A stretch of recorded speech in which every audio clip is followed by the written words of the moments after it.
On entend de plus en plus parler de société du mal-être, on va essayer de voir qu'est-ce que c'est, sachant qu'elle peut se manifester par différentes portes d'entrée, que ce soit la solitude, l'abondance des réseaux sociaux ou enfin la malbouffe.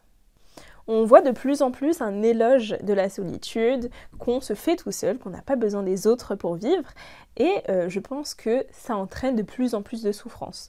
Pourquoi ? Parce que très concrètement, l'homme a besoin de l'homme pour vivre. On a besoin d'être en société, on a besoin d'être ensemble, et surtout ça va entraîner un cercle vicieux. Plus on se sent seul, plus on va se renfermer et être seul, et donc ça va réentraîner une autre tristesse, de se dire « Ah bah finalement je suis réellement seul ». Et pour sortir de ce cercle vicieux, il faut s'entourer bien évidemment des bonnes personnes, ça c'est un sujet à part entière, mais il faut s'entourer et ne plus faire cet éloge justement de la solitude en se disant qu'on est mieux tout seul. Notre solitude va bien évidemment être nourrie par les réseaux sociaux, parce qu'on va avoir l'impression d'être entouré, on aura cette impression d'avoir du monde, d'avoir des gens à qui parler, etc. Finalement, on est sur de l'invisible, on est sur du rien, et ça se passe pas réellement comme ça. Mais finalement, en fait, on va être nourri et rongé par cette solitude. On va avoir du mal finalement avec les interactions sociales, on va plus vraiment savoir comment se faire des amis, comment être entouré, comment se comporter quand on a des amis. Un point important, bien évidemment, c'est que société de mal-être, parce que la solitude va agir et va jouer en fait sur notre mal-être, elle va enlever un peu de ce bien-être qu'on a, et plus on va se sentir seul, plus on va se sentir mal. Les réseaux sociaux vont bien évidemment encourager cette tendance à la solitude en imposant une certaine virtualisation du réel. On aura l'impression d'avoir des interactions sociales, on aura l'impression d'avoir un entourage, on aura l'impression d'avoir un cercle, des amis, etc. Mais est-ce que c'est réellement la réalité ?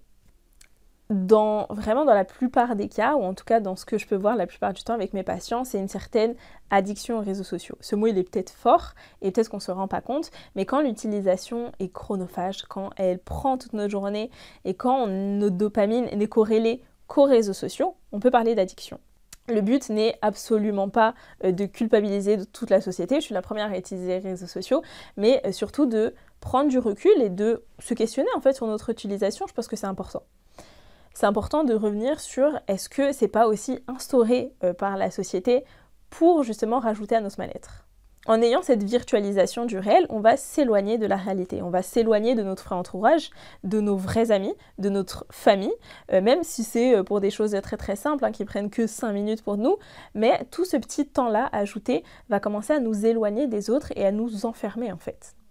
L'addiction va bien évidemment nourrir notre mal-être, elle va rajouter des conséquences négatives, elle est bien évidemment corrélée à l'anxiété et aux symptômes dépressifs. Le but c'est pas de vous faire peur, mais juste d'avoir toutes les informations importantes. L'une des conséquences importantes de l'addiction aux réseaux sociaux, c'est le manque de concentration. Je vois très souvent des individus qui n'arrivent plus à se concentrer, ils n'arrivent plus à regarder un film, ils n'arrivent plus à lire un livre. Pourquoi ? Parce que c'est un principe très bête, mais en fait, quand on est sur les réseaux sociaux, on a une dopamine énorme.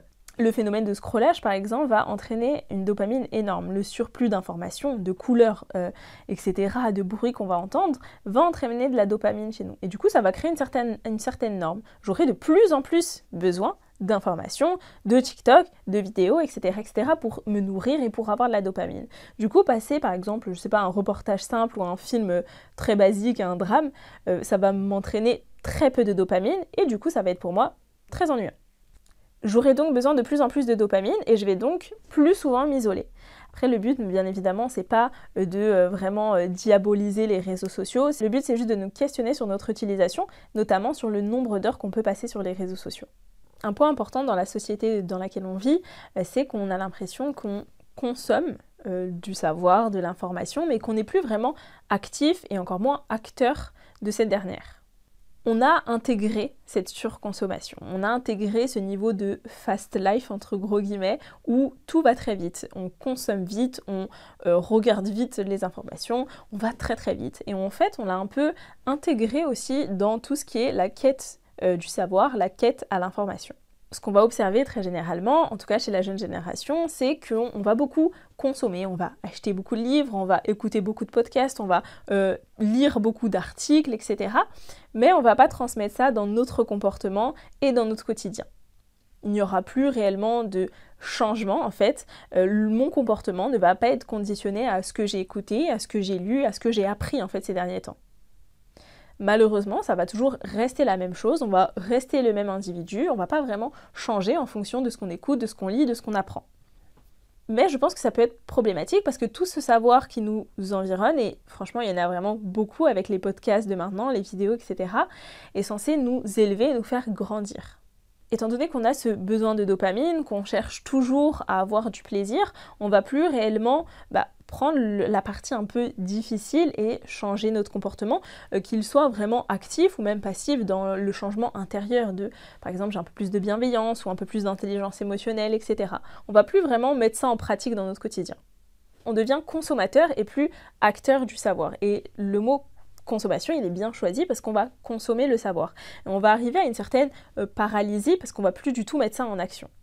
On va se contenter de très peu et on va arriver à ce que moi j'aime appeler le culte de la médiocrité parce qu'en fait notre savoir va devenir, ou l'information qu'on consomme va devenir superficielle. On va rester dans tout ce qui est très léger et on va pas aller dans la profondeur, et quand on va dans la profondeur, on va pas du tout mettre ça en pratique, ça va pas changer notre comportement.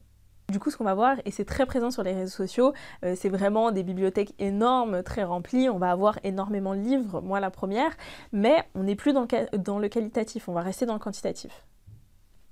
Après, il ne faut pas se brider, il ne faut pas arrêter d'acheter des livres, il faut continuer justement à être dans le qualitatif, de lire, etc. Mais il faut prendre du temps dans ce savoir, et justement il faut toujours revenir sur ce qu'on apprend. Moi, il y a un des prédicateurs que j'aime bien, si on peut l'appeler prédicateur, qui est Nouman Ali Khan, et en fait, généralement dans ses conférences auxquelles j'ai pu assister, c'est qu'il revient toujours sur ce qu'il a dit. Donc en fait, tout est compartimenté, tout est très carré dans ses conférences, mais à chaque fois il revient sur ce qu'il a dit. Ok, quelles sont les sagesses qu'on vient de retirer dans cette leçon? Qu'est-ce qu'on vient d'apprendre? Et je pense que revenir sur ça nous permet de prendre du recul et d'assimiler et d'avoir un temps juste de ok, j'intègre ce savoir à mon comportement. Dans cette quête du savoir, il faut qu'on soit proactif. Il faut que le savoir se transforme en changement, en comportement, en bonne action, ou même en changement intellectuel, mais de commencer à activer notre intellect et de réfléchir sur tout ça, et du coup qu'il soit signe d'élévation et d'avancée. Et c'est de cette manière que le savoir va nous aider à redevenir acteurs en fait de notre société.